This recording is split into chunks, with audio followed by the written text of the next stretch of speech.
बिस्मिल्लाहिर्रहमानिर्रहीम। दोस्तों अस्सलाम वालेकुम। इस वक्त मैं लाहौर इंसिडेंट जो इस वक्त जो है जिसकी बात पूरी दुनिया की मीडिया में और ख़ासतौर पर पाकिस्तान की मीडिया में सुनी जा रही है।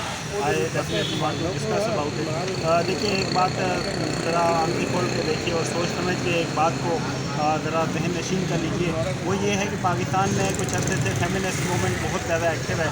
ये वही मूवमेंट है जिसने वेस्ट के अंदर, मगरिब के अंदर फैमिली सिस्टम को बिल्कुल तबाह और बर्बाद करके छोड़ दिया है और उनका सोशल स्ट्रक्चर जो है वो डिके कर गया है। वही फेमिनिस्ट मूवमेंट पाकिस्तान के अंदर भी बहुत एक्टिव है। इनके पास फॉरेन एजेंडा लेकर ये फॉरेन एड ले रहे हैं और इनका ऑब्जेक्टिव यही है कि पाकिस्तान के अंदर जो स्ट्रॉन्ग जो फैमिली सिस्टम है, जो एक फंडामेंटल यूनिट ऑफ सोसाइटी है, उसको किसी तरह से जो है वो ब्रेक किया जाए। और उसका आसान तरीन रास्ता ये है कि मर्द और जन को एक दूसरे के सामने, एक दूसरे के मुकाबले में लाया जाए। ये सारा लाहौर इंसिडेंट और इस तरह के दूसरे इंसिडेंट्स आप आइंदा भी देखेंगे। इनमें आप सोशल मीडिया के ऊपर, इलेक्ट्रॉनिक मीडिया के ऊपर आप सिर्फ दो बातें देखेंगे। इनमें मर्द और जन को बिल्कुल आमने सामने लाया जाएगा।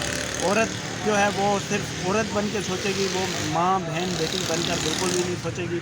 और इसी तरह मर्द को कोशिश ये की जा रही है कि वो सिर्फ मर्द बन जाए, वो बाप का किरदार अदा करना, भाई का किरदार अदा करना, शोहर का किरदार अदा करना, वो इन चीज़ों को अपने जहन से बिल्कुल निकाल दें और वो ये समझे कि उसकी औरत के साथ जंग है और औरत ये समझे कि उसकी मर्द के साथ जंग है।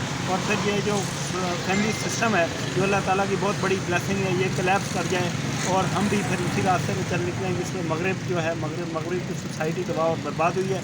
So never be victim of all these things. आंखें खोल कर होश के नाखुन ने इस तरह की किसी स्टूपिड एक्टिविटी का हिस्सा मत बने, किसी चीज़ पे बिलीव मत करें। फेमिनिस्टों को जो उनके घर की राह दिखाने की ज़रूरत है। और वंस अगेन मेरी ये रिक्वेस्ट है कि खुदारा इस तरह की ख़वातीन जो इन चीज़ों से बहुत जल्दी मुतासर हो जाती हैं और वो समझती हैं कि हरासमेंट ऐसे नहीं होती। ये बिल्कुल एक प्री प्लान था सब कुछ। ये चीज़ें सामने आ गई हैं, मज़ीद भी सामने आएंगी। इसके पीछे वंस अगेन मैं ये कह रहा हूँ कि इसके पीछे फेमिनिस्ट मूवमेंट्स हैं। इन लोगों को डिस्करेज करें। आपका बहुत बहुत शुक्रिया।